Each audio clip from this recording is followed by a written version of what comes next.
It's the illustrious mayhem of Rjmo Sixer!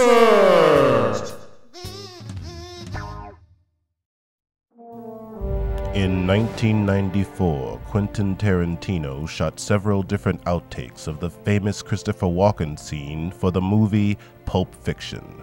This is one of those outtakes.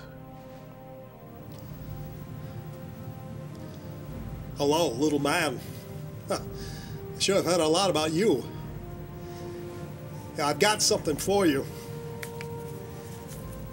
This samurai sword belonged to your great-grandfather, Calvin Coolidge. He purchased this sword in a little 5 and dime in Kalamazoo, Michigan, the very first company to ever make samurai swords in the United States. He strapped it onto his wrist. Up till that time, everybody put their samurai swords in their pocket. And he brought this sword with him over to France, fighting a war. WW1, they called it. And he wore this sword on his wrist every single day of that war. And he came back to your great-grandmother and took this sword, threw it in a coffee can, albeit a very large, very tall coffee can, and forgot about it. And then he gave it to your grandfather, Rita Coolidge. And your grandfather, he had this sword during WW2 against the Germans. Again, I hate those damn Germans. Even though he was in the Pacific fighting against the Japanese, I still have to express my hatred of the Germans. But he's fighting in the Pacific against Japanese, and he already had a sword. What did he need with 2 of them, you know? So he gave the sword to a gunner on a ship, because he was on an island. He was on an island called Kishimogawa, and he knew he wasn't going to leave. He wasn't going to get off that island alive, so he gave it to this guy he never met before, a man by the name of Takeni Shikawa, who was not Japanese, obviously, because if he was Japanese, they would have shot him. And this man he'd never met before in his life brought this sword back to your grandmother. And your grandmother gave this sword to your father. And your father had this sword with him when he was shot down over Hanoi. I was probably crammed into the cockpit somewhere of his F-14, I don't know. May have led to him being shot down in the first place. You know, it's awfully awkward to fly your jet when you have a samurai sword strapped to your wrist. But I spent over 5 years with your father in that hellhole in Hanoi. And as far as your father was concerned, this was your birthright.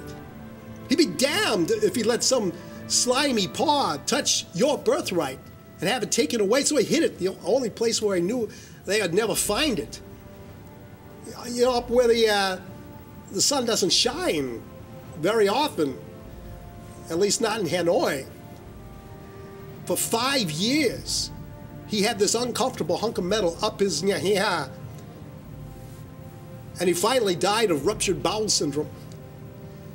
But he made me promise to get the sword back to you, so, well, you understand, while I walk with a bit of a limp now, I kept that sword up there for over 2 years.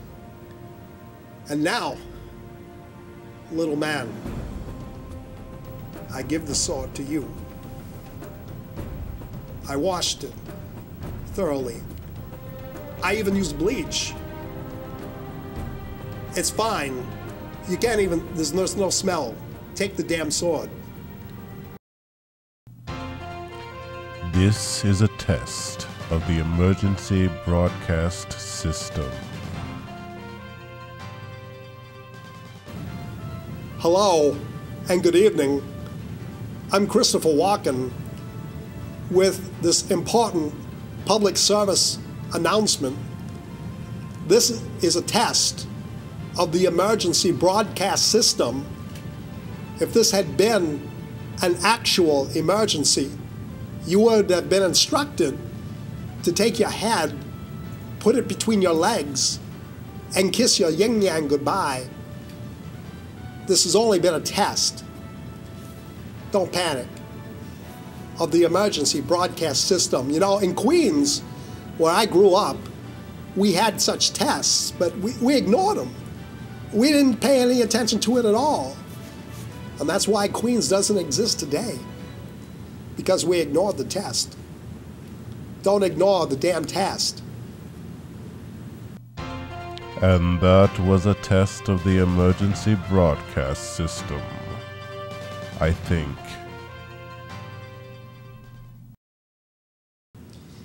It reminds me of the time I had a cat, and this cat was outside in the thunderstorm. And I thought it was very interesting that this cat would be out there trying to get in, and it would go meow, meow, meow.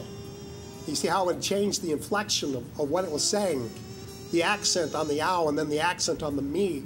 It gave me inspiration for my acting career, so that now, many times, I'm even sometimes made fun of it. Sometimes people will even impersonate me doing this. I will put the accent on different syllables in a word, like chowder or chowder. It doesn't really matter what the word is. I'm really just talking now because, you know, the test is over. But I enjoy talking to you and being in your living room.